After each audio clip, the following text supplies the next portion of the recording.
गांव की बहू।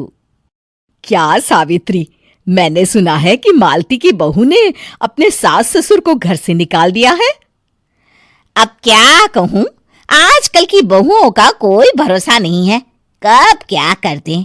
मालती की बहू को देखकर कौन कह सकता था कि वो ऐसी निकलेगी। तू सही कहती है, आजकल की बहुओं को देख मुझे तो बड़ा डर लगता है। कहीं मेरी बहू भी ऐसी निकल गई तो। नहीं, मैं तो गांव की सीधी सादी लड़की से अपने बेटे की शादी करवाऊंगी। इस तरह एक दिन गायत्री अपने बेटे की शादी गांव में रहने वाली मीना नाम की लड़की से करवा देती है। ये लीजिए माँ जी, आपके लिए गर्मा गर्म नाश्ता और चाय।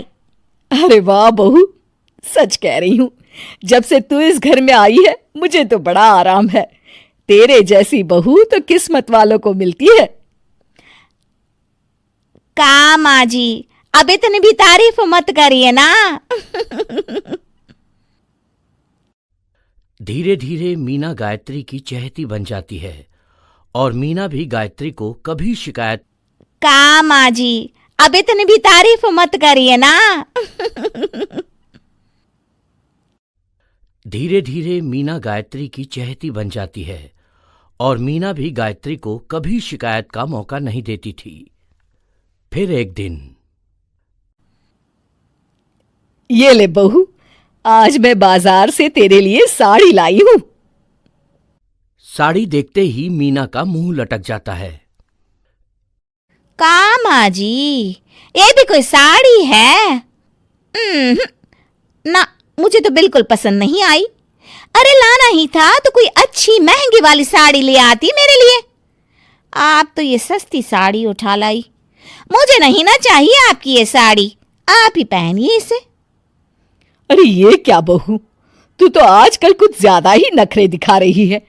मैं इतने प्यार से तेरे लिए साड़ी लेकर आई हूं और तू है कि उल्टा मुझे ही दो बातें सुना रही है। अरे माँ जी, आप अपने लिए तो बड़ी डिजाइनदार और महंगी महंगी साड़ियां खरीदती हैं और मेरे लिए ये सस्ती साड़ी ले आई। आप समझती हैं कि मैं गांव से आई हूं इसलिए मुझे कुछ नहीं पता। हाँ, अरे कुछ नहीं, तुझे शहर की हवा लग गई है बहू। इस तरह दोनों सास बहू में रोज किसी न किसी बात पर लड़ाइयां शुरू हो जाती थीं। एक दिन गायत्री अपनी कुछ सहेलियों को अपने घर चाय पर बुलाती है। अरे बहू, मेरी सहेलियों के लिए बढ़िया चाय नाश्ता तो बना दे। अरे माँ जी, अभी ना मेरे पास बिल्कुल भी समय नहीं है। मुझे ब्यूटी पार्लर जाना है। चाय नाश्ता आप ही बना लीजिए। हाँ, तू कब से ब्यूटी पार्लर जाने लगी है? शहर आए 2 दिन नहीं हुए और देखो महारानी के नखरे शुरू हो गए। बस भी करिए माँ जी, आपसे बहस करने के लिए मेरे पास ना बिल्कुल टाइम नहीं है। आपका क्या है, आप समझती हैं कि मैं गांव से आई हूं तो मुझे कुछ नहीं आता और आप जो रोज रोज मुझसे मेहमान नवाजी करवाती रहती हैं नौकरानी की तरह। मीना के कमरे में जाते ही, अरे ये क्या गायत्री, तू तो अपनी बहू की बड़ी तारीफ कर रही थी, लेकिन ये तो तुझे कुछ समझती ही नहीं। भाई मुझे तो लग रहा था कि तेरी बहू गांव की है तो सीधी सादी होगी, लेकिन इसने तो शहरी बहुओं को भी मात कर दिया। हाँ। अपनी सहेलियों के सामने अपनी बेइज्जती होते देख गायत्री आग बबूला हो जाती है। अरे क्या शहर और क्या गांव, मेरी तो किस्मत ही फूटी थी जो मैं इसे बहू बना के ले आई। भगवान जाने आगे और क्या क्या करेगी। अब तो मुझे कुछ ठीक नहीं लगता। तू जरा संभल के रहना, कहीं मालती की तरह तेरा भी हाल बेहाल ना हो जाए। अच्छा, अब हम चलते हैं। अपनी सहेली की बातें सुनकर गायत्री थोड़ी घबरा जाती है। अरे ये सुशीला क्या बोलकर चली गई, कहीं इसकी बात सच ना निकल जाए। दूसरी तरफ मीना सारी बातें सुन लेती है।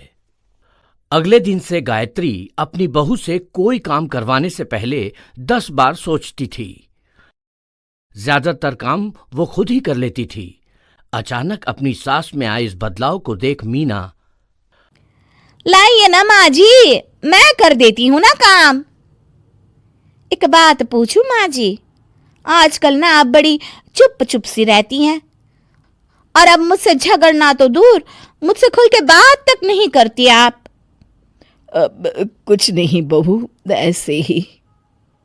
मीना अपनी सास की मंशा भांप जाती है और मुस्कुराते हुए कहती है, अरे माँ जी, चिंता मत करिए, मैं आपको घर से नहीं ना निकालने वाली।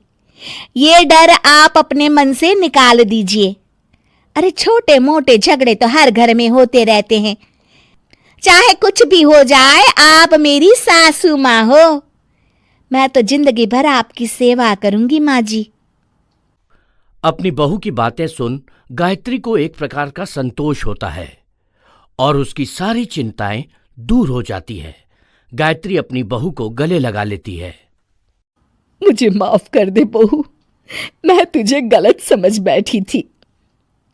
कोई बात नहीं माँ जी, ये ना घर घर की कहानी है। हाँ।